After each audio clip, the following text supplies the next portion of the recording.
আউয়ালু মা ইউহাসাবু বিহিল আবদু ইয়াউমাল কিয়ামাতি আস-সালাহ, কিয়ামতের দিন সর্বপ্রথম হিসেব নেওয়া হবে নামাজের, সালাতের। সালাত চিনেন তো? কুরবানির গোশত খাওয়ার মাঝখানে যেটা খায় ওইটা, হ্যাঁ, এটারে বাংলায় আমরা নামাজ বলি। কি বলি? নামাজ। বিশ্বনবী ইন্তেকাল করবেন, রুহু বের হয়ে যাচ্ছে, 2-3টা শব্দ বললেন, এর মধ্যে একটা ছিল সালাত। আর সালাত, উম্মতেরা নামাজ, নামাজ, নামাজ ছেড়ে দিও না। ওমা মালাকাত আইমানুহুম। মানুষ ইন্তেকালের আগে শ্বাস বের হয়ে যাচ্ছে, রুহু চলে যাচ্ছে, ওই মুহূর্তে কি জরুরি কথা বলে নাকি ফালতু কথা বলে? সবচেয়ে জরুরি কথাটাই তখন সে বলে যায়, ঠিক কিনা? কথা বলেন। বিষ্ণু বলেছিলেন নামাজ। ওমরে ফারুক, ওনার কাছে আবু লুলু আল মাজুসি, এক অগ্নি উপাসক এসে বিচার দিল, ইয়া ওমর আল ফারুক, আমার মনিবের নাম হচ্ছে মুগীরা ইবনে শুবা, সে প্রতিদিন 4 দিরহাম করে আমার কাছে চার্জ করে। এত টাকা চার্জ করে কেন? উনি জিজ্ঞেস করলেন, তুমি কি কাম পারো? আমি খঞ্জর বানাইতে পারি। খঞ্জর চিনেন? ছোট্ট ছুরি, আরবরা পকেটে রাখে। ওমানের সুলতান কাবুসের ছবি দেখবেন, এখানে একটা খঞ্জর আছে। আমি খঞ্জর বানাইতে পারি। খঞ্জর বানাতে পারো? মদিনায় তো কেউ বানাতে পারে না, তুমি খঞ্জর বানাইতে পারো? তুমি তো অনেক টাকার মানুষ মিয়া, তোমার মনিব তো অল্প টাকায় চার্জ করছে, এটা দিতেই হবে। আবু লুলু কয়, ওমর তুমি সবার জন্য এত নরম, আমার জন্য গরম, তোমারে আমি বুঝাবো। সে বাড়িতে যে একটা খঞ্জর বানালো, মাকবাদাতুহু ফি ওয়াসাতিহি, যে খঞ্জরের হ্যান্ডেল হচ্ছে মাঝখানে, 2 দিকে ধারালো ছুরি, এটারা ধার দেয়। আর কয়, ওমর তোরে আমি বুঝাবো। প্রতিদিন ধার দেয়। সাইয়েদনা ওমরে ফারুক মসজিদে নববীর ইমাম, ওয়াকানু ইউসাল্লুনা বিগালাস, তখন ওনারা অন্ধকারে নামাজ পড়তেন আউয়াল ওয়াক্তে। আমরা তো দেরি করে পড়ি, সুন্নাহ অনুযায়ী আগে আগে পড়া ভালো। আপনি মসজিদুল হারামে গেলে দেখবেন যে কত আগে ফজর পড়ে, ফজরের 1-1.5 ঘন্টা পরে সূর্য ওঠে, ঠিক কিনা? তো সে একবার ছদ্মবেশে ফজরের সময় প্রথম কাতারে যে হাজির, আসলে কিন্তু মাজুসি, সূর্যের পূজা করে। খঞ্জরটা নিয়ে এসে দাঁড়ালেন। ওমরে ফারুক ফজরের সময় ঢুকলেন, বললেন আকিমিস সালাহ, একামত দাও। একামত দেয়া হলো। ওমরে ফারুক আল্লাহু আকবার বলে অন্ধকারেই ফজরের সালাত শুরু করলেন। প্রথম রাকাত যখন পড়ে ফেললেন, রুকুতে যাবে, ইন দ্য মিন টাইম সে খঞ্জর বের করে ওমরে ফারুককে 3টা স্টেবিং করেছে। একটা নাভিতে মারার সাথে সাথে নাভিটা কেটে গেল, আর একটা এই পাশে পাজরে, আর একটা পেটের মাঝখানে, পেটও কেটে গেল। ওমরে ফারুক বললেন, কাতালানি আল কালব, এক কুকুর আমারে মেরে ফেলেছে। ওমরে ফারুককে পিছনে নিয়ে যাওয়া হলো। আব্দুর রহমান ইবনে আউফকে টেনে ইমামতির জায়গায় নেওয়া হলো। আর সে কাতারের মাঝখান দিয়ে খঞ্জর ঘুরাতে ঘুরাতে আগাতে লাগলো। ওর খঞ্জরের আঘাতে 7 থেকে 8 জন সাহাবী স্পট ডেথ, জায়গায় শেষ। ওমরে ফারুক বেহুশ। ওমরে ফারুক, ওনার মুখে দুধ দেয়, দুধ ওই নাভি দিয়ে বের হয়ে যায়। নাভিজ দেয়, নাভিজ পেট দিয়ে বের হয়ে যায়। রাষ্ট্রীয় চিকিৎসকরা বুঝতে পারলো উনি আর বাঁচবে না, বেহুশ। সবাই দাঁড়িয়ে আছে। কি হয় আমাদের আমিরুল মুমিনিনের? 10টি বছর তিনি অর্ধ পৃথিবীর শাসন করেছেন। উনার ভয়ে বাঘে মহিষে এক ঘাটে পানি খেত। হুশ ফেরার পরে ওমরে ফারুক বলেন, আমারে মারছে কে? আমার কি অবস্থা, বাঁচবো কিনা? আমার ছেলে আব্দুল্লাহ কোথায়? আব্দুর রহমান কোথায়? আমার বিবিরা কোথায়? কত সম্পদ আমার আছে, কোথায় গেলে ভালো চিকিৎসা পাওয়া যাবে? কিচ্ছু সে বলে না। হুশ ফিরার পরে ওমরে ফারুকের প্রথম প্রশ্নটা ছিল, আসল্লান্নাস, আসল্লান্নাস, আমার দায়িত্বে, আমার নেতৃত্বে যে ফজরের একটা নামাজ শুরু হয়েছিল, এটা কি ঠিক মতো শেষ হয়েছিল? আসল্লান্নাস, মানুষের নামাজটা পড়ছিল, 1 রাকাতের দায়িত্ব পালন করতে পেরেছে, এরপর হুশ নাই। বাকি 1 রাকাতের কি হয়েছে? মুসল্লিদের কি হয়েছে? সালাতটা ওয়াক্ত মতো হয়েছে কিনা? আসল্লান্নাস, এটা ছিল ওমরে ফারুকের প্রশ্ন। সুবহানাল্লাহ কইবেন না? তাহলে এই সালাতের গুরুত্ব আছে না নাই? সর্বপ্রথম এই সালাতের ব্যাপারে in the day of judgement আমাদেরকে প্রশ্ন করবে কে?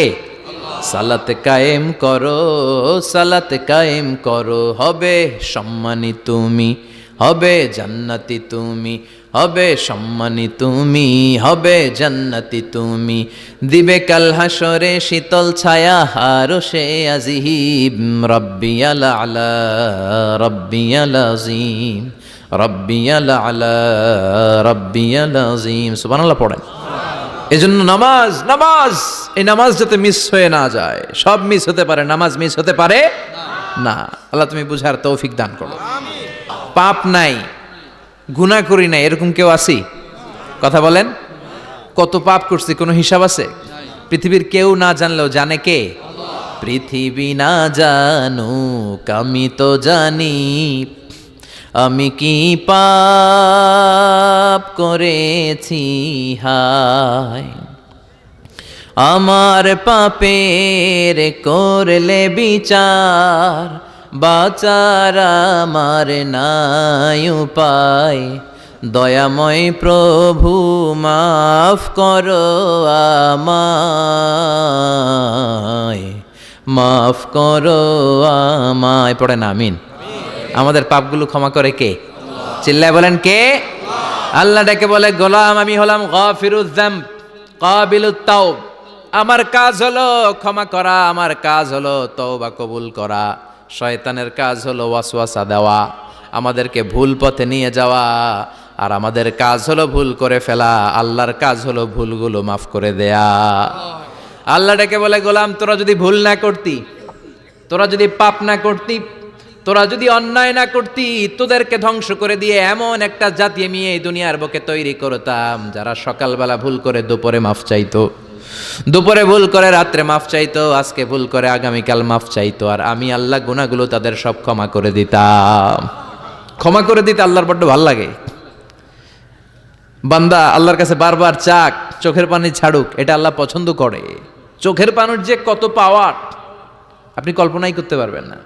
অনুশোচনার চোখের পানি চোখ বেয়ে নাকের ডগা পেয়ে জমিনে পড়ার আগেই আল্লাহ এই বান্দারে মাফ করে দেয়।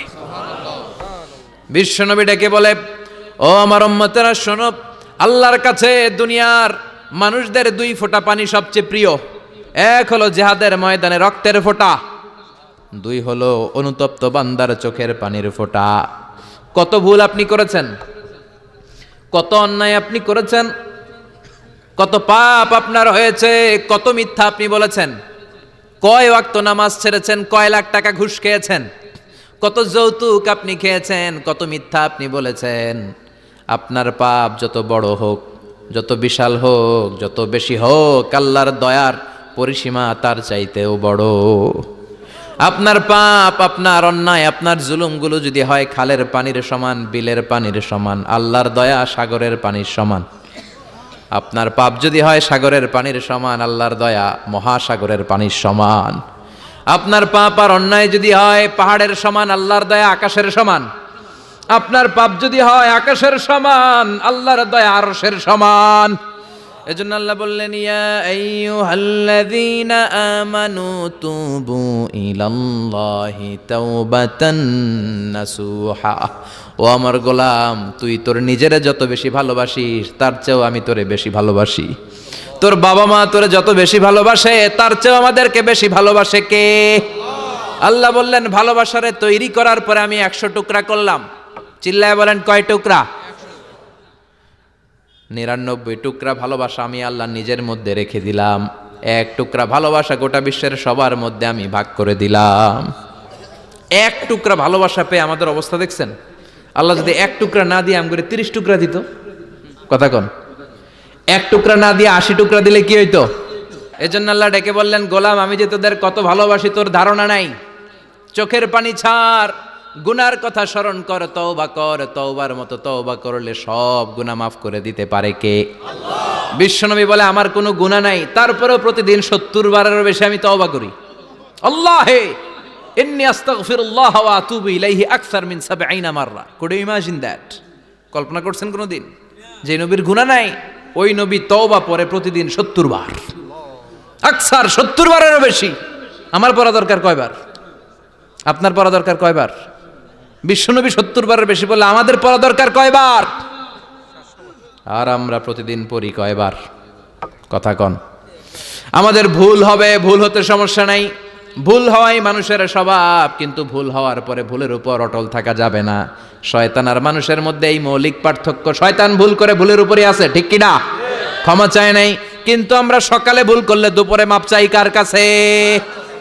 19 সালে ভুল করলে 20 সালে মাপ চাই কার কাছে? মৃত্যুর আগ পর্যন্ত আমরা ক্ষমা চাইলে ক্ষমা করে দিবে কে? সব সময় 24/7 তওবার দরজা খোলা, দুইটা সময় ছাড়া। ভালো করে মনে রাখবেন, মুখস্থ ঠোঁটস্থ যেন থাকে। দুইটার সময় তওবা কবুল হয় না, চিৎকার করে বলেন কয় সময়? এক হলো বাদাল গারগারা, গরগরানি যখন আসে, মালাকুল মাউত যখন চলে আসে, মালাকুল মাউতরে যখন দেখে ফেলবেন তখন তওবা কবুল হবে নাকি? কথা কন। ফেরাউনের নাম শুনছেন? ওরা যখন আল্লাহ লোহিত সাগরে ডুবাইয়া পানি খাওয়াইতে লাগলো, পানি খাইতে খাইতে পেটটা হয়েছে এত বড়, আর পানি খাইতে পারেন। এরপর হাত তুলে কয় আনা মিনাল মুসলিমিন, কোরআনের আয়াত, আনা মিনাল, হাত তুলে কয় আমি মুসলমান। ফেরাউন নাই বলে মুসলমান, আমরা যাবো কই? কথা কহ। ফেরাউন হাত তুলে কয় আনা মিনাল মুসলিমিন। আল্লাহ কয় টাইম ইজ আপ, দেরি করছস, অনেক সময় দিলাম, অনেক সুস্থ রেখেছি, ক্ষমতা দিয়েছি, দাপট দিয়েছি, তখন যদি ঘাটটা নত করে, মাথাটা নত করে একবার ক্ষমা চাইতি, ফেরাউন তোরেও ক্ষমা করে দিতাম। কিন্তু সময় শেষ হওয়ার পরে আমি মুসলমানদের অন্তর্ভুক্ত বললে কোনো লাভ হবে নাকি? আল্লাহ বলল সময় নাই, সময় শেষ। কারণ মুসা আলাইহিস সালামের চাচাতো ভাই অনেক দাওয়াত দিল, জাকাত দে, কারণকে জাকাত দিব না, এই সম্পদ আমি কামাইছি, আল্লাহ দেয় নাই। মুসা আলাইহিস সালাম বললেন তাহলে আযাবের অপেক্ষা কর। আযাব চলে আসলো, আল্লাহ বলেন মুসা সেফ জোনে যাও, সরো, এখনই আযাব। ফাখাসাফনা বিহি ওয়া বিদারিহিল আরদ, পুরো ফাইয়ুমের জমিনটার আল্লাহ কাঁপিয়ে দিলেন, আর কারুনকে সহ পুরো সম্পত্তি তার জামিনের ভিতরে দাবিয়ে দিলেন। হাঁটু পর্যন্ত কারুন দেবে যায়, ভাবছে উঠে যাবে, কোমর পর্যন্ত দেবে যায়, ভাবছে উঠে যাবে, গলা পর্যন্ত যখন দেবে যায় আর সুযোগ নাই। কয় মুসা আমার সব সম্পত্তি তোরে আর তোর আল্লাহরে দিয়ে দিলাম, আমারে বাঁচা, আমারে সব সম্পত্তি তোর আর তোর আল্লাহর, আমারে খালি বাঁচা, চাচা আপন প্রাণ। আল্লাহ বলে সময় শেষ। তার মানে বাদাল গারগারা, তওবা কিন্তু আর কবুল হয় না। এই হলো একটা। নাম্বার 2, বাদা তুলুই শামসি মিন মাগরিবিহা, প্রতিদিন চাঁদোলাতে সূর্য কোন দিক দিয়ে ওঠে? কথা কয় না? পূর্ব দিকে। কিয়ামতের আগ দিয়ে সূর্য আর পূর্ব দিকে উঠবে না, পশ্চিম দিক থেকে উঠবে। যেদিন প্রভাতে পশ্চিম দিক থেকে সূর্য উঠবে, ওই দিন থেকে তওবার দরজাটারে বন্ধ করে দিবে কে? আল্লাহ। তার আগ মুহূর্ত পর্যন্ত জীবনে যত গুনাহ করেছি, অন্যায় করেছি, চোখের পানি ছেড়ে ক্ষমা চাইলে ক্ষমা করবে কে? শয়তান আল্লাহরে চ্যালেঞ্জ দিছে, আল্লাহ তুমি আমারে জাহান্নামে পাঠাবা, আমিও তোমার বান্দা করে লয়ে একসাথে জামাতে ঢুকমু, একা ঝুঁকবো না, একা যাব না, তোমার বান্দাদেরকে সবগুলারে জাহান্নামী বানায়া তারপরে ঢুকমু। তোমারে চ্যালেঞ্জ দিলাম, একটারও জান্নাতে ঢুকাইতে পারবা? আল্লাহকে তুই আমার চ্যালেঞ্জ দিলি, আমি তো সব রাজার বড় রাজা, মহারাজা, আমারে চ্যালেঞ্জ দেশ, এত সাহস পাইলি কই? তুই আজীবন ওয়াসওয়াসা দিয়ে পাপ কাজ করাবি, একদিন তাফসীর মাহফিলে এসে আমার বান্দা ক্ষমা চাবে, আমি মাফ করে দেবো, তুই কি করবি? আজীবন অন্যায় করবে, আজীবন পাপ করবে, জুলুম করবে, একদিন চোখের পানি ছেড়ে আমার কাছে কান্নার মতো কান্না করলে আমি সব গুনাহ মাফ করে দেব। এজন্য আল্লাহ বললেন ইয়া আইয়ুহাল্লাযীনা আমানু তুবু ইলাল্লাহি তাওবাতান নাসুহা, ভুল করেছো তওবা করো, মাফ করবে কে? সাইয়েদনা আদম আলাইহিস সালাম ভুল করলেন, দুনিয়ায় এসে শত শত বছর কাঁদলেন, কিন্তু ক্ষমা হয় না। আল্লাহরে বললেন আল্লাহ কি করলে ক্ষমা পাবো বলো? ফাতালাক্কা আদামু মির রাব্বিহি কালিমাতিন ফাতাবা আলাই, আল্লাহ বললেন ও আদম তোমারে কিছু কালেমা শিখাইয়া দেই, এই কালেমাগুলো দিয়ে আমার কাছে দোয়া করো, ক্ষমা করে দেব। আল্লাহ শিখাইয়া দিলেন ও আদম দুই হাত তুলে চোখের পানি ছেড়ে আমার কাছে পড়ো, রব্বানা, পড়েন রব্বানা যালামনা আনফুসানা ওয়া ইল্লাম তাগফির লানা ওয়া তারহামনা লানাকুনান্না মিনাল খাসিরিন। এটা শিখাইতেছিল আল্লাহ। আল্লাহ আমি জুলুম করেছি, অন্যায় করেছি, ভুল করেছি, পাপ করেছি, তুমি যদি ক্ষমা না করো ক্ষমা করার কেউ নাই।